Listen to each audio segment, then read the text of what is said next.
जय श्री कृष्ण। स्वागत है आपका अपने चैनल इटर्नल विजडम।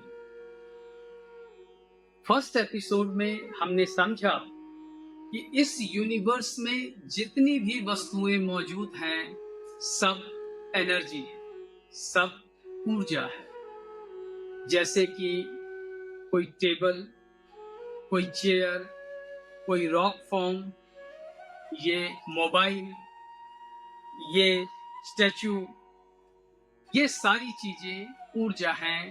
ये कंडेंस्ड फॉर्म ऑफ एनर्जी है।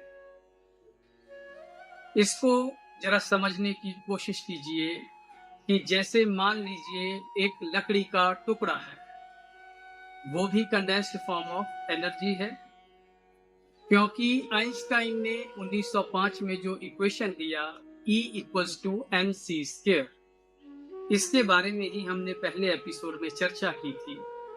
और कोई लकड़ी का टुकड़ा है, हम उसे जलाते हैं, वो जलकर राख हो जाता है।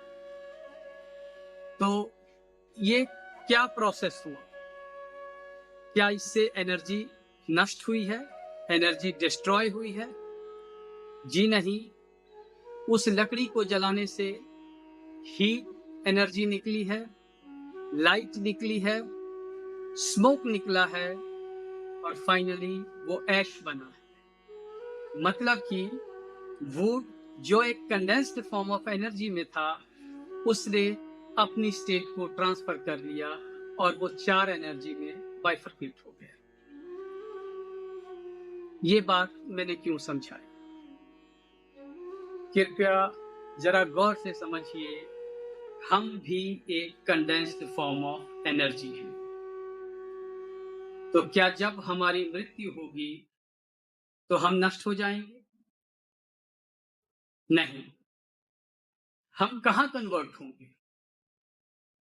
हमारी आत्मा एक दूसरे शरीर को धारण करेगी, ऐसा भगवत गीता में स्पष्ट तौर पे लिख दिया गया है। एक साइंस ने एनर्जी के रिगार्डिंग प्रिंसिपल भी दिया। The energy can neither be created nor be destroyed, but it can be converted from one form of energy into another.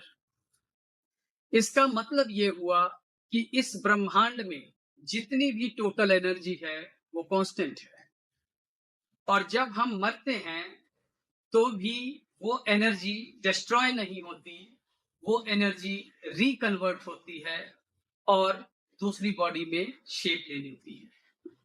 जिसे आत्मा का उदाहरण देते हुए भगवान ने भगवत गीता में समझाया, नैनम छिंदन्ति शस्त्राणि नैनम दहति पावकः न चैनम क्लेदयन्ते आपो न शोषयति मारुता।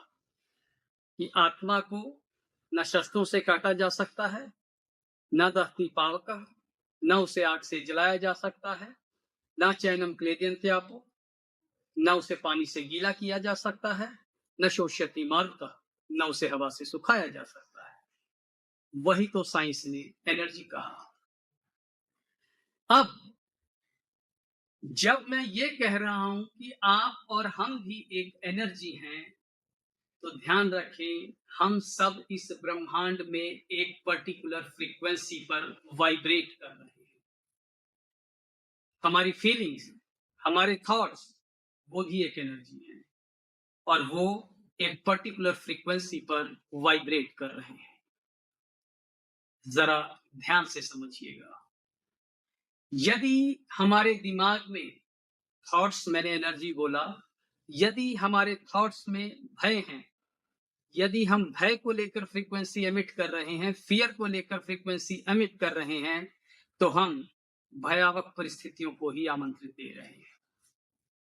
यदि हमारे दिमाग में हैप्पीनेस है, यदि हम हैप्पीनेस की फ्रीक्वेंसी पर एमिट कर रहे हैं, तो वाइब्रेट कर रहे हैं, और हमारे माइंड से हैप्पीनेस की फ्रीक्वेंसी एमिट हो रही है, तो हम हैप्पीनेस वाले सिचुएशंस को ही अट्रैक्ट करेंगे। इसे लॉ ऑफ अट्रैक्शन ही कहा गया। रोंडा ब्रायन, द सीक्रेट बुक जिन्होंने लिखी, उन्होंने लॉ ऑफ अट्रैक्शन में यही कहा कि हमारी फीलिंग और हमारी थॉट्स जिस फ्रीक्वेंसी पे वाइब्रेट करते हैं, हम यूनिवर्स से उसी फ्रीक्वेंसी को अलाइन हो जाते हैं और अपने गोल और ऑब्जेक्टिव को अचीव करते हैं।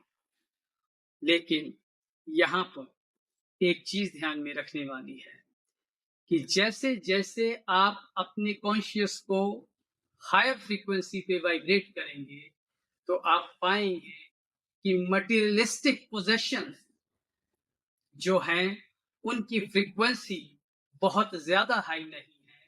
हाईएस्ट फ्रीक्वेंसी पर जो सिम्टम्स होंगे वो है हैप्पीनेस, वो है डिवाइन ब्लेसिंग्स, वो है पीस। इसीलिए भगवत गीता में इस स्टेट ऑफ माइंड को अचीव करने को ही entire objective of the life बता दिया गया कि जब हम अपने माइंड को हाईएस्ट लेवल पे वाइब्रेट कराएंगे तो ये चीजें हमें अचीव होंगी जो कि पर्पस ऑफ लाइफ। धन्यवाद।